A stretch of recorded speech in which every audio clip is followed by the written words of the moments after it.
You're listening to the Shared Security Podcast with Tom Eston and Scott Wright, exploring the trust you put in people, apps, and technology.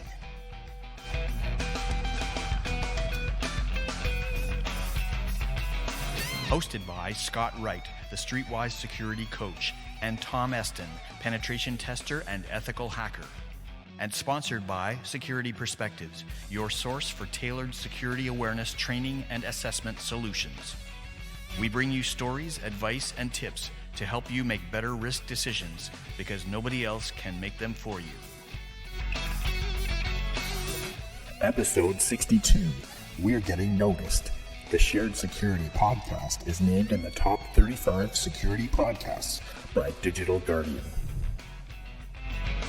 Hello and welcome to the Shared Security Podcast for March 1st, 2017. I'm Scott Wright, the Streetwise Security Coach, here with Tom Eston, one of the top 10 most ethical hackers as voted by our podcast's unbiased board of directors.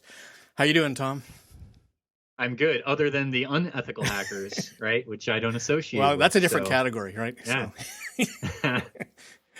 But speaking of categories, hey, we have to thank our listeners because this podcast has been recognized as one of the top security podcasts in the universe by Digital Guardian.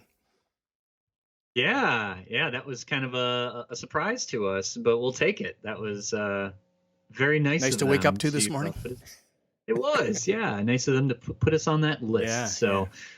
So we want to thank the folks at Digital Guardian for recognizing us and also welcome any new listeners. We're definitely getting some momentum going. Absolutely. And look at us. We're actually recording more often. We so are. How about we that? are, yes. We might have to invest in a professional studio now that we're in the top 35. I know, right? Yeah, I thought about that today. I'm like, so we're, next thing you know, people are going to be just throwing money at us. And and I'm thinking, we got to figure out how we can climb the charts. I know, right? Like now that we're on the radar. I was thinking we're on the radar, and I saw we're number 16. So well, we're like, yeah, I saw that too, and I was telling my daughter, we're 16 out of 35, but it was categorized, right? And we were in the first category. It was. So I think it's probably a little erroneous to say that, but we could still say it. We could still say we're number 15 in the top 35. However you want to slice it. Well, they did put, security now as number 1. Yeah. So, it kind of does make sense. Yeah. So, or maybe it just logically fell that way so that, all the independent ones were the highest. And then the educational ones like Sands and Schneier. And well, actually Schneier came in just below us in the same category. We beat out Schneier. But we have lots of important work to do. So speaking of important work, I was thinking maybe we should let people know where we might be appearing in the next little while. I think you have a conference coming up. I do. I will be at the InfoSec World Conference in sunny Orlando, Florida, which takes place April 3rd through the 5th. So we'll have a link in the show notes about that. I'll be speaking, and I'm also on the advisory board for the conference, so I'll be around the entire time. Wow, cool. What's your topic? I'm giving a panel on for people that just find themselves in a leadership position all of a sudden, so they get promoted into management and they don't know what to do. So I'm leading a panel on that. And then I'm also giving a talk on just some good, best practices around management and the information security field. So that's cool. Some of my experiences managing a team, as well as some advice for new managers and also maybe some seasoned veterans that might need some advice managing people. Oh man, I wish I could be there. That would be a good couple of talks to catch. And so if you're in the Orlando area, definitely check that out in early April. What about you? What do you got going on? Well, up here in Canada, I'll be the Great White North. Yeah, snow is slowly melting away under the rain we've had for the last while. I'm always complaining about the weather. I should move somewhere south. Anyways, in a couple of weeks, I'm going to be speaking in Toronto at the Information Resource Management Association of Canada. It's just they have a monthly meeting, so I'll be talking there on the 15th and talking about managing big data privacy risks. So it's sort of an area I've been digging into a little bit recently, and some really interesting things to talk about, and the compromises and the approaches technically that people probably don't necessarily appreciate, at that point or that type of architecture. We have to sort of make sure people are thinking about privacy. And the talk's called "The Bigger They Are, the Harder They Fall." So Nice. And also in Ottawa in April, I'll be talking about phishing risks at the local ISSA chapter meeting. So that'll be keeping me busy for the next while. But if you know of any events that are looking for speakers, please don't hesitate to contact us at feedback@sharedsecurity.com. We'd like to be visible that way. So Awesome. Now to the real meat of the podcast. What are we going to talk about today, Tom? Yeah, so we'll talk about this thing called CloudBleed, which is a new, it's now a fixed vulnerability that happened a couple days ago, but has gotten a lot of media attention. So we'll talk a little bit about that and how that vulnerability might affect you. Excellent. And then we may talk about how your smartphone might get connected to somebody's network without you knowing it. Yeah, this is an interesting one. So a friend of mine, Jason Street, was actually featured in this this article. That's cool. And did the video. Yeah. Jason's a great guy. In fact, I think we need to get him on the podcast. That would be awesome. I follow him on Twitter. I think we've interacted a few times. So yeah. Yeah, really good guy. And he's, works for a company that he gets to do really cool things like that, and get interviewed by news organizations. But we'll talk a little bit about kind of what the threat is, and what he was able to do, and give you some advice of probably why you shouldn't just walk around with your Bluetooth and your Wi-Fi hanging out, on your mobile device. So that's a fun one. Yep. And speaking of fun, Frank Abagnale, the guy that was, I guess, depicted in the movie Catch Me If You Can, is this great social engineer.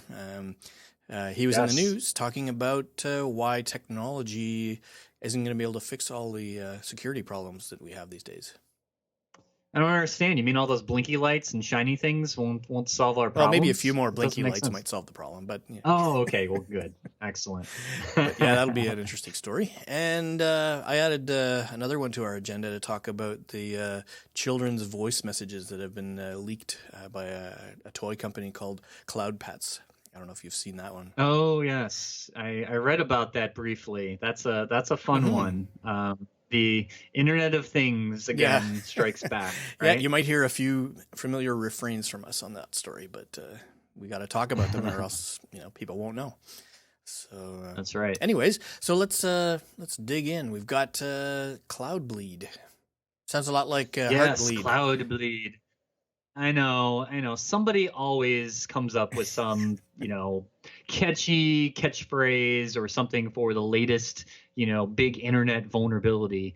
But anyway, so that's the latest buzzword. You may have heard about this in your news feed or on the local news. It was kind of all over the place for the last couple of days.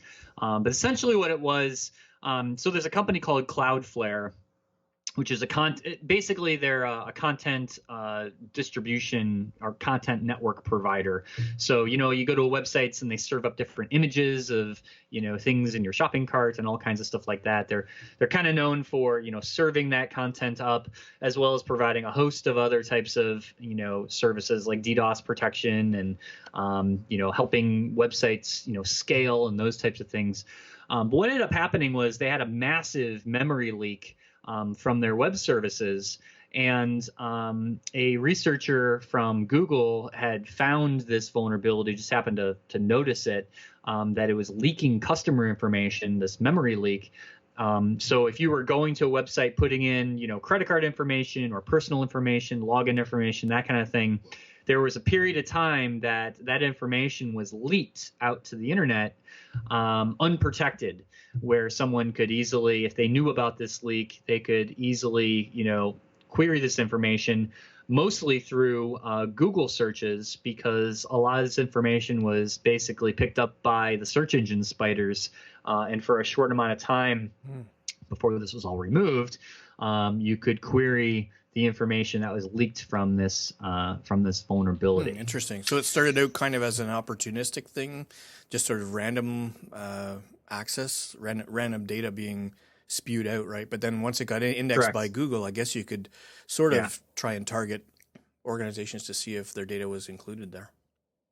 Yep, exactly. So they say that the greatest impact for, was like February 13th and the 18th, where they were saying like 1 in every 3 million HTTP requests through their Cloudflare service was vulnerable. But I will link in the show notes this article by Troy Hunt, who's kind of another well-known security researcher, that the volume of data that goes through Cloudflare is just almost incomprehensible in a lot of ways. So 3 million requests may seem like a lot, but if you think about the scale of the data and how many websites go through Cloudflare, it's almost very hard to fathom what the impact really was. I think Troy in his article mentioned that back in 2015, when he was doing some work with Cloudflare and writing some articles, he mentioned that they were serving 5 trillion requests a month at that time. Amazing. And now it's probably a lot more than that. So, and Troy, of course, makes some really good points about, kind of this media vacuum and speculation and other things like that everyone's freaking out about. Because one of the guidance, right, from a lot of these articles was, if you're using, which a lot of these sites were popular sites that are being used, like Reddit and others that people use on a daily basis, go change your passwords because they've probably been exposed. There's some speculation of, should everybody stop what they're doing right now and go change passwords for 30, 40 different sites that they might be using. And I haven't seen any of these sites actually initiate password resets on a mass scale either. So I'm kind of questioning, the real impact of this from, a bad guy attacker perspective at this point. But probably not a bad idea to change your passwords, because that's the best practice anyway, right? You should be doing that every so often. Yep. So I guess a couple of things I wanted to sort of point out in this story is, first of all, I'm not sure how many people understand what CloudBleed is. Have we talked about content delivery networks before? I don't think we have. So maybe just a brief discussion of it. I mean, as you can imagine, performance on the internet, I know for decades was not great, right? So that sort of, I think, drove the need for faster delivery of and communication. So a bunch of companies have set up what they call content delivery networks to have faster point-to-point connections between different nodes on the internet, right? Or different cities, I guess, geographically too. Mm-hmm. And so these things are sitting in the middle, and most of us don't realize it, except maybe sometimes you'll see URLs flash by that say CDN, Akamai, and things like that, right? So that's the only way that it really is usually visible to people. But I guess the question I sort of had when I first saw this story was, why are they changing HTML on the fly? Which is kind of interesting. Yeah. Which is what was causing this whole vulnerability, right? It was. They were rewriting code of people's web pages. Exactly. And they do that so they can insert, things like, Google tracking and other types of mechanisms that customers will pay Cloudflare to do for them.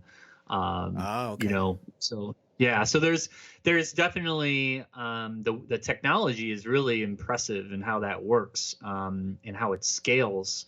But there's all kinds of different companies. Akamai is another popular company as well. They also do, like I mentioned, they host images and things for large e-commerce sites and things. So they don't have to host it, and it speeds the delivery of web pages and things like that. Okay. Well, that's good for people to realize that there are sort of hidden risks in that area that you really can't do too much about. It's just sort of the risk of living on the internet, right? Right. Exactly. But, again, and these are things that happen every so often. There's bugs that are we'll put in a link in the full incident report if someone wants to read the whole thing. It's very very technical, very detailed. Quite interesting. If you do understand, what they were doing.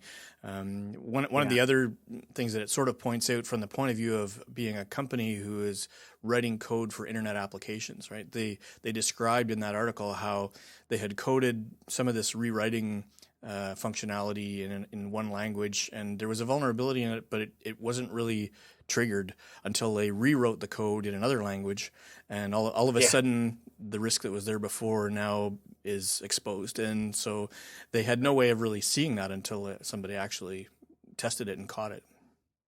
Yep, exactly. So read up on that, and we'll also have a link to like what sites were affected. I mean, there's thousands and thousands, but at least the most popular ones. And so if there's any that you use, you may want to, change your password. I really don't think there's a huge, I think there may be a little bit of overreaction, but, probably a good idea just to change your passwords anyway, because, that's something that we recommend doing, every so often anyway. Yep. So good story to remind us of these things.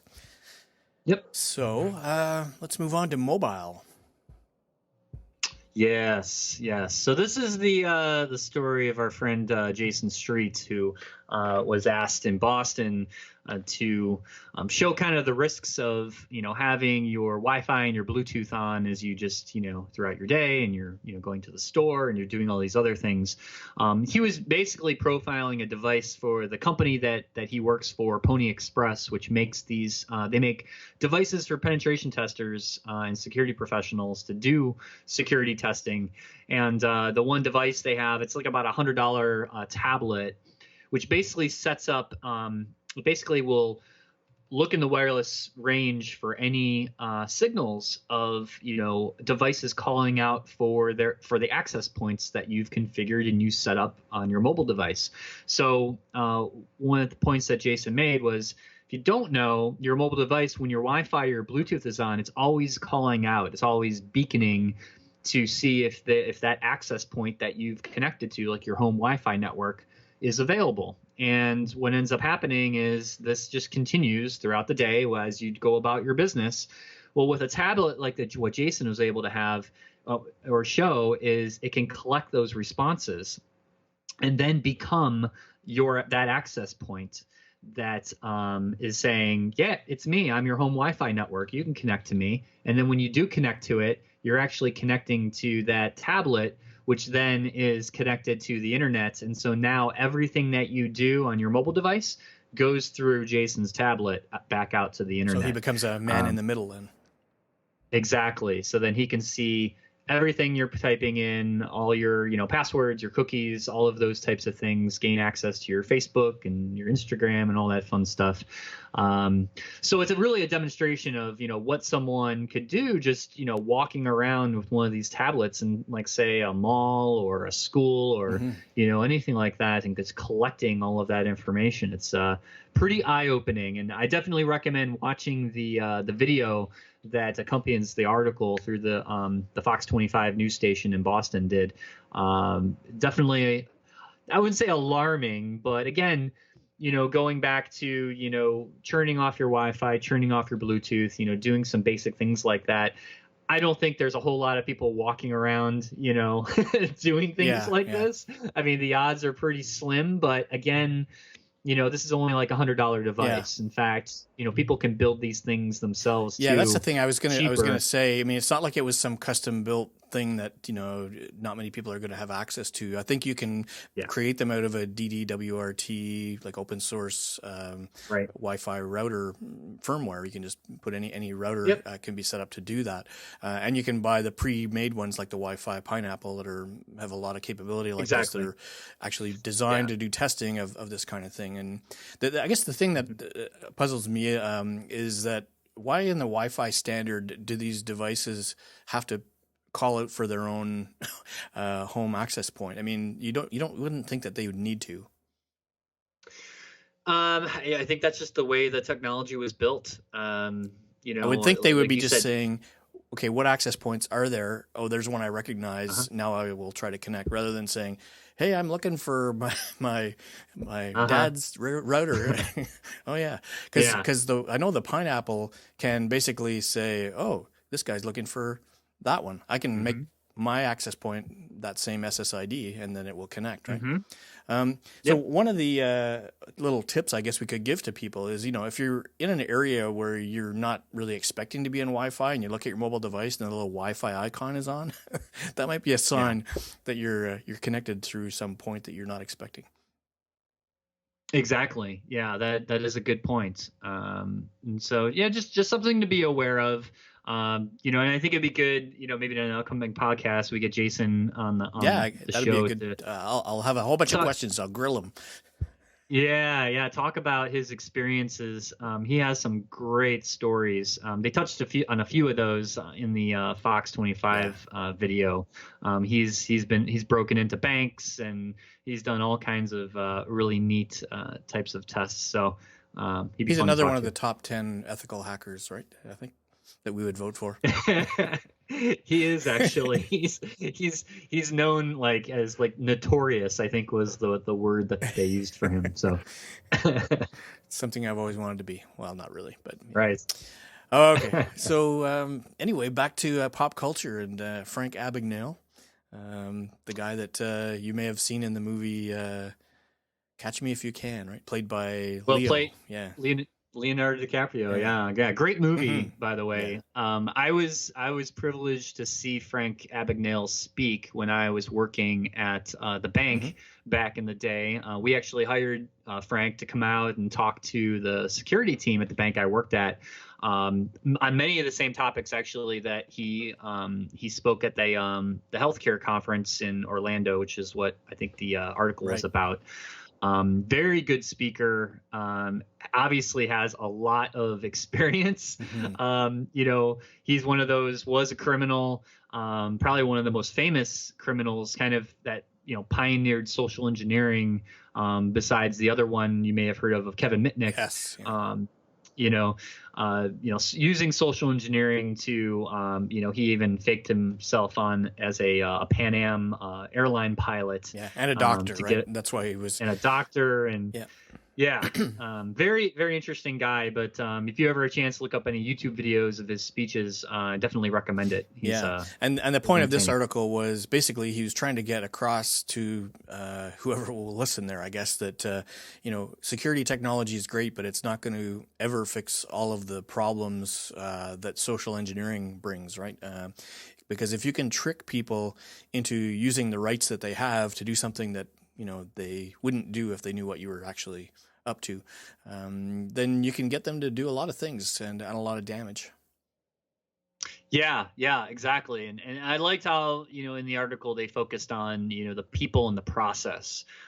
Because oftentimes I think a lot of businesses, and I think just, being people and humans, we look to technology to solve those issues for us. And oftentimes it's really more of a social or people issue is what it comes down to. Technology can kind of assist with that, but at the end of the day, it's really the decisions that we make and how we are educated about the things that we talk about on this podcast, and how do we address those things in our lives. And until technology makes every decision for us, we're always going to be in a position where we can be tricked into making decisions that are bad and cost us money or injure people or things. But I thought it was interesting in that article that he blames Obamacare for making some things public, he didn't think should be, which made it easier to attack. But really, I mean, there are so many cases. I mean, having worked on social engineering assessments a number of times myself, that you can turn any hot button into a social engineering pretext and create an attack out of it. So I don't think it's necessarily fair to point to that said, I mean, if information doesn't need to be publicized, then why make it easier for attackers? Right. Exactly. I don't necessarily agree with the political angle in that either, but I think it's just a good kind of overview of the inherent problem of just people can be conned into doing things. That they don't want to do. Yeah, it's a very good article. So. And then a recent one that I saw today was about a company called CloudPets that had a database breach. And the more we look at it, the worse it looks, because they really weren't doing it looks like very much to protect what was actually voice messages from children and parents, on the accounts of customers that are using these real life pets that are connected to the internet, obviously, and all that voice data is being stored somewhere and becomes actually fairly easily accessible, it turns out. Yeah, that's it reminds me of there was another breach. Actually, there was a few we had talked about on the podcast. Do you remember the VTech breach? That was one, and then I think we did talk about some Barbie? talking teddy bear. There's a Barbie one. There was a Barbie, Hello, and Barbie? there was a teddy bear.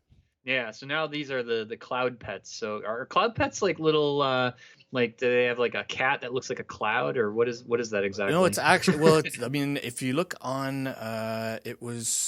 there's an article by Troy Hunt again, I think, or I'm not sure if it's his one or another one, but we'll find it. That has a little video of how to set this thing up, and it has a woman using a teddy bear. And it describes exactly what you do to set it up and how to load the mobile app and stuff like that. But it's like a teddy bear, pretty much. It just happens to record and send all those recordings off to the cloud. Oh, how lovely. Yes. We need more of those. yes, a lot more. I'm telling you, Skynet's not that far off. I know, yeah. It's coming. Which episode is that going to be? 64, 65? That's when we're replaced by. Yeah, but I mean that article is it's serious stuff, especially with kids, right? I mean, you really need to be careful these days when shopping for toys. Although that seems to be kind of like our mantra these days: be careful buying anything, but especially for kids, right?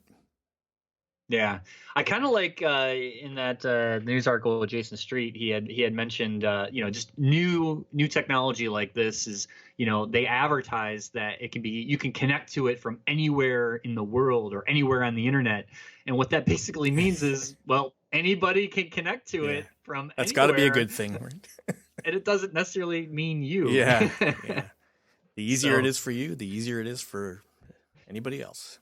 So, that's right. All right.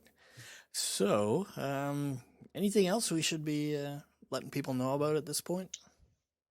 The only other thing I was to mention, we had posted this on our Facebook page, was about these ATM skimmers. Oh, yeah. Which I thought was fascinating, actually, how realistic and how advanced these skimmers have become.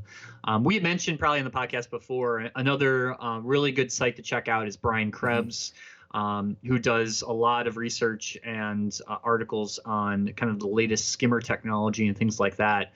And this one was just somebody, I saw it on my Facebook feed and I decided to share it just about this overlay that they're using now that you would not know. Yeah. I mean, just looking at this, that this was a skimmer. Yeah. So again, and they give you some tips on, checking the flex and just actually touching it and making I never sure thought of that move. before, but I mean, just squeeze the thing, pull it, do whatever, and if it's if it's a cheaply made thing that's just temporarily there, then it could come off. Although in the video that it showed, it looked like it was pretty hard to get that one off that they had identified, right? This guy just randomly came across it, started videoing and taking pictures of what it looked like. And also there was a little hidden pinhole cam just above the pin pad that they pulled out as well that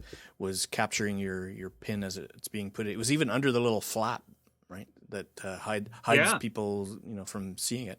So now I do that too. I grab the thing, shake the thing, and then I reach underneath if there's a thing there to make sure there's nothing there. So good tips. Yeah, so again, wherever you put your ATM card or your debit card or anything, gas stations, all of those things, just give it a second look. Takes you 2 seconds to do that, but these skimmers are being found all over the place these days. So just something to be aware of. And the real risk there, obviously, is they're trying to capture your card identification information and the PIN as you're entering it, right? And then they take that and recreate new cards, I guess, with that, right? I'm not sure what else they can do with it, unless it's like a Visa card, I suppose. Yep. They will take it, replicate it to a like a blank card essentially. And then there's a couple different ways that they'll do that. They'll either, the professionals will actually go to somewhere like Walmart and buy like gift cards with it, and then they use that to basically launder the money. Through gift cards, which is fascinating. But there's also other, less professionals that have access to these skimmers will, use it to start charging things up and, at stores and things like that. So, yes. All kinds of risks people need to be aware of, and we're going to be reporting on them as often as we can. So as best as we can. But I think that's it for today. So we will try and be faithfully back again in a couple of weeks and see what else there is to talk about at that point.